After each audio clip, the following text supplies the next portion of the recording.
नसरापूर अत्याचार आणि हत्या प्रकरणातील चिमुकलीला न्याय, नराधम भीमराव कांबळेला मरेपर्यंत फाशीची शिक्षा, फास्ट ट्रॅक कोर्टाचा ऐतिहासिक निकाल।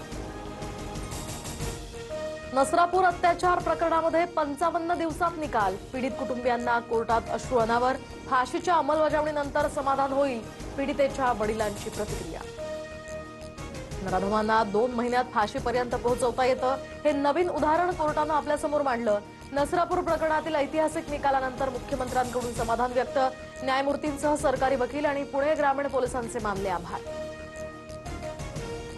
असं कृत्य करणाऱ्या नराधमाला जिवंत राहण्याचा अधिकार नाही, कोर्टानं पीडितेच्या कुटुंबाला खरा न्याय दिला।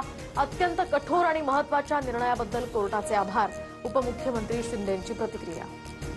भीमराव कांबळेला पुण्यामध्ये भर चौकात फाशी द्या, खासदार सुप्रिया सुळेंची मागणी, तर अशा शिक्षेमुळे गुन्हेगारी प्रवृत्तीला आळा बसेल, मंत्री गिरीश महाजनांची ही प्रतिक्रिया। फडणवीस पंतप्रधानपदी बसत असतील तर आमचा पाठिंबा, महाराष्ट्राचा माणूस पंतप्रधानपदी जात असेल तर सोबत शिवसेना का नसावी, उद्धव ठाकरेंचं सूचक वक्तव्य। तर फडणवीस हे प्रगल्भ विकसित महाराष्ट्र देणारे अष्टपैलू नेते, उद्धव ठाकरेंनी स्वतःच्या आणि आदित्य यांच्या भविष्याकडे बघावं, मंत्री चंद्रशेखर बावनकुळेंचा निशाणा। शहासेना सुपारी घेऊन काम करतेय, फडणवीसांना संपवण्यासाठी शिंदेंना सुपारी दिली आहे, उद्धव ठाकरेंचा दावा। मी माझ्या वडिलांचा फोटो वापरून 9 खासदार निवडून आणले, मात्र शिंदेंची शिवसेना म्हणजे बिनबापाचा पक्ष, उद्धव ठाकरेंची जहरी टीका।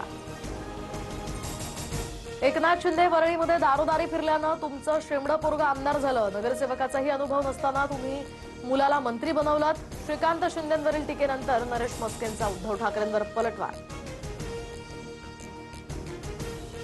मुख्यमंत्री फडणवीसांशी चर्चा झाली आहे, लवकरच अर्थ खातं आपल्याकडे येईल, बारामतीच्या जनता दरबारात जय पवारांचं सूचक विधान। टीईटी पेपर फुटीतील आरोपींवर मकोका लावणार, कायद्यामध्ये दुरुस्तीच्या हालचाली, तर परीक्षा ऑनलाईन घेण्यासाठी मुख्य सचिवांच्या अध्यक्षतेखाली समिती गठीत करणार, पुनर्परीक्षेचं शुल्क नाही, शालेय शिक्षण मंत्री दादा भुसेंची माहिती। धाराशिव कृषी विभागातील कथित भ्रष्टाचाराच्या निषेधार्थ पुण्यामध्ये आंदोलन, महिला थेट सेंट्रल इमारतीवर चढल्या, कृषी अधिकाऱ्यांच्या निलंबनाची मागणी, तर अन्यथा मुंबईमध्ये आंदोलनाचा इशारा।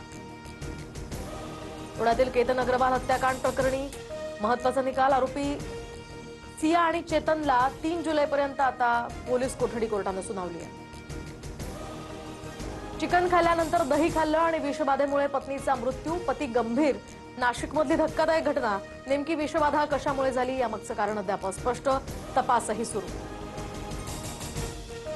भायखळा विषारी गोळ्या वाटप प्रकरणामध्ये तपासासाठी मुंबई पोलीस परराज्यात, आरोपी फैयाजनं झिंक फॉस्फोइड परराज्यातनं मागवल्याची माहिती, आरोपी फैयाज प्रेमजीला 4 जुलैपर्यंत आता पोलीस कोठडी।